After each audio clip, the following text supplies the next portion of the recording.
Welcome back once again. आज हम अपने इस वीडियो में करेंगे class third English the English channel book की एक poem food so precious. Food यानी भोजन और प्रीशियस माने कीमती। तो भोजन हमारे लिए कितना कीमती है, कितना बहुमूल्य है, ये हम सब जानते हैं। चलिए पोयम पढ़ते हैं। We live in a country which has such a rich variety of food that one can eat a new dish every day for a very long time. हमारे देश में, हम एक ऐसे देश में रहते हैं जहां भोजन की इतनी सारी वैरायटी है कि कोई भी व्यक्ति लंबे समय तक हर दिन एक नया व्यंजन खा सकता है। Let's read the poem and find out about the different food items that we can eat. तो आइए कविता पढ़ते हैं और जानते हैं उन डिफरेंट फूड आइटम्स के बारे में जो हम खा सकते हैं। How about some idli dosa or a nice hot samosa. Let us eat some sweet mithai, yummy rabri and malai. Would you like some puri bhaji or fried brinjal bhaja? कुछ इडली डोसा या फिर एक बढ़िया गरम समोसे के बारे में क्या ख्याल है? Let us eat some sweet मिठाई।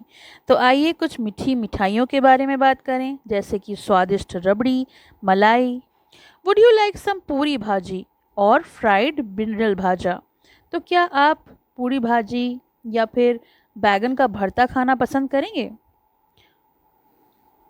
Spongy fresh dhokla is nice to gobble up in a trice, but do not hurry when you eat, careful not to spill any treat, because food is so precious and also so delicious. Spongy fresh dhokla, dhokla जो होता है गुजरात का एक snack होता है जो बेसन से बनता है और ये स्पंजी होता है, तो ये भी अच्छा है। और to gobble up in a trice का मतलब होता है एक बार में सब चट कर जाने वाला। बट डू नॉट हरी, लेकिन हमें खाते वक्त जल्दी नहीं करनी चाहिए। Careful not to spill any treat, spill का मतलब होता है बर्बाद करना। खाने में जल्दी भी नहीं करना है और उसे गिराना भी नहीं है, ध्यान से खाना है, क्योंकि कोई भी दावत जो होती है, कोई भी भोजन होता है, वो काफ़ी कीमती होता है। Because food is so precious and also so delicious.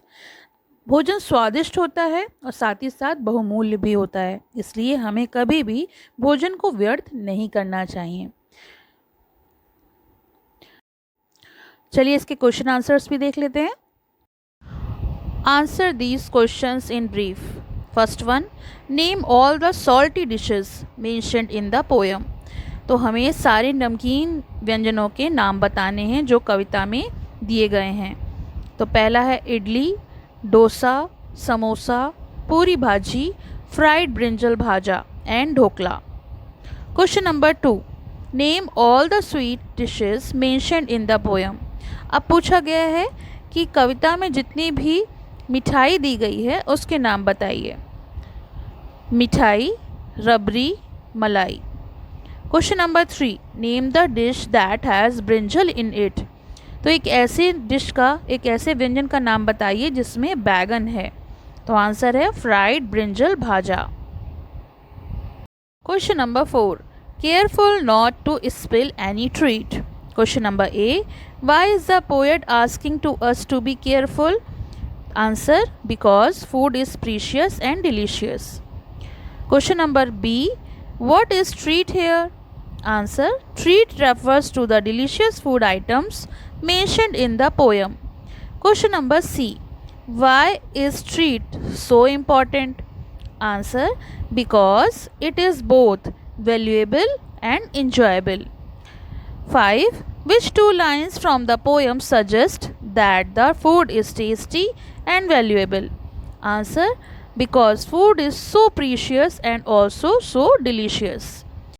ये तो हमने की पोयम का एक्सप्लेनेशन और इसके क्वेश्चन आंसर्स। इस बुक के प्लेलिस्ट का लिंक आपको डिस्क्रिप्शन में मिल जाएगा, तो आप वहाँ से बाकी चैप्टर्स भी देख सकते हैं। ऑलमोस्ट हाफ बुक कंप्लीट हो गई है, और अगर आपको कोई चैप्टर पहले चाहिए तो आप मुझे कमेंट बॉक्स में लिख के बता सकते हैं, तो उसका वीडियो जल्द ही अपलोड कर दिया जाएगा। Thank you for watching, have a nice day.